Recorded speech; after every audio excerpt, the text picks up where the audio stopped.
They buried him in 1996. Las Vegas. Bright lights. A heavyweight fight. Then gunshots ripping through the night.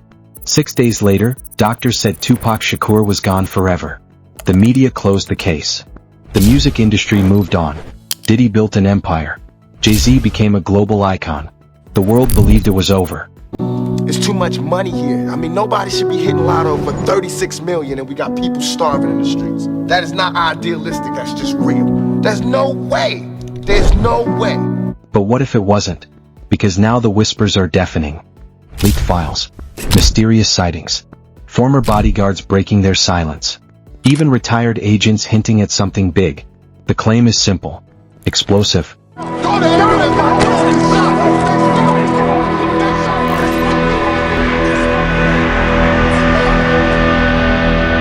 Tupac didn't die. He escaped. He's been hiding in Cuba for nearly 3 decades. And the evidence he's carrying could burn the entire legacy of Diddy and Jay-Z to the ground. This isn't coming from random trolls chasing clout. It's coming from people who were there. People who say the shooting in Vegas wasn't the end. It was the beginning of a plan nobody saw coming. And here's the part that makes powerful men sweat. Tupac didn't just survive. He gathered proof. 3 decades of it. Secret recordings. Hidden documents. Conversations about money. Power, betrayal. Names. Dates. Places. Everything. Enough to link music's most powerful figures to the kind of crimes prosecutors dream about cracking open. And the names at the center? Diddy. Jay-Z.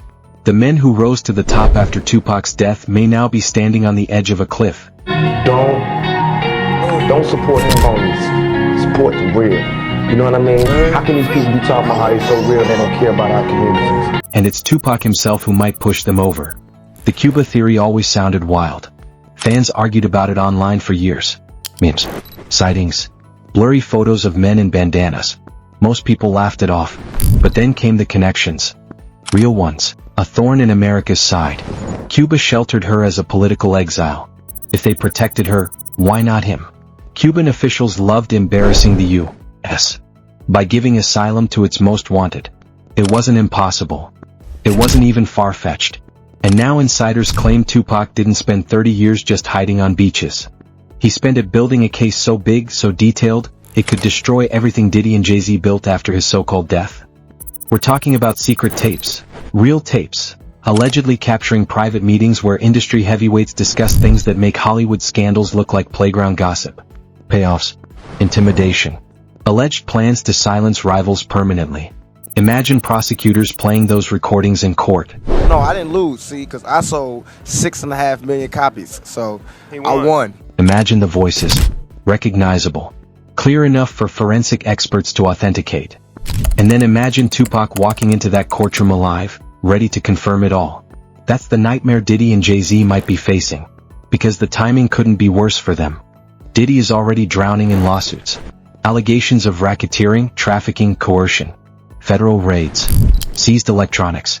Witnesses lining up. Pregnant, that nigga waiting like an expectant father not knowing who the baby is. The world don't know I use the rubber, so it ain't mine. His empire? Shaking at the foundation. Jay-Z isn't far behind. Civil suits accusing him of financial manipulation, exploitation, cover-ups stretching back decades. He spent years building the image of a self-made billionaire. But one file, one recording, linking him to crimes from the 90s? That image burns overnight. And here's the part nobody saw coming. The files Tupac supposedly holds weren't gathered alone. Sources claim Cuban intelligence helped him. Let that sink in. We're not talking about messy rumors or fan-fiction theories. We're talking professional documentation. Organized, cataloged, protected by a government with no love for the United States. If that's true, it means prosecutors wouldn't just be looking at gossip. They'd be looking at evidence strong enough to hold up in court. Evidence juries believe. Evidence careers don't survive. For years people dismissed the theories. They pointed to death certificates, news reports, the famous photo of Suge Knight driving the car that night. But too many things never added up. The cremation worker who handled Tupac's body? Vanished. The coroner's report? Conflicted with his real height and weight. Even Suge Knight himself, who sat next to Tupac when the bullets hit, I will keep you in. has dropped hints from prison. He said things didn't feel final that night. He said Tupac might have been the kind of man to plan his own disappearance. You never know, Suge keeps repeating. And maybe we didn't. Because now, decades later, the storm is here. Diddy under federal investigation. Jay-Z fighting lawsuits on all sides. And rumors turning into leaks. People close to Tupac's old circle claim files exist.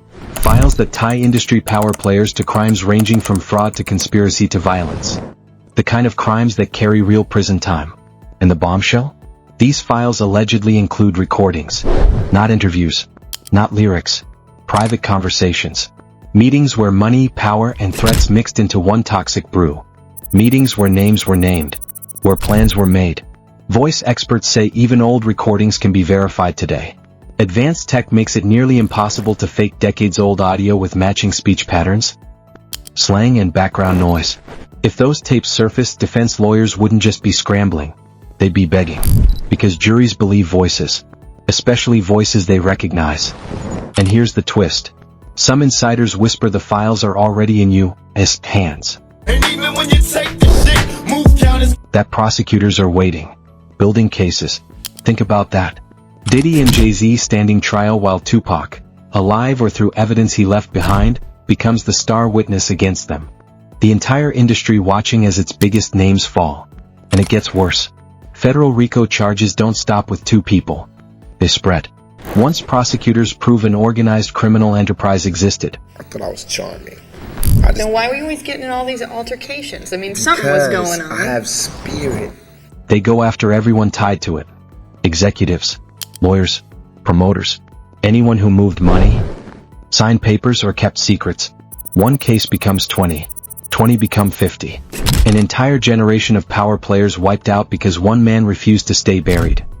And if that man is Tupac Shakur, the cultural earthquake would be unstoppable. Because this isn't just about music. It's about everything hidden behind it. For decades, artists whispered about exploitation, unfair contracts, intimidation, careers destroyed for stepping out of line. But whispers aren't evidence. Evidence ends careers. Evidence sends people to prison. And evidence is what Tupac may have been collecting for 30 years in exile.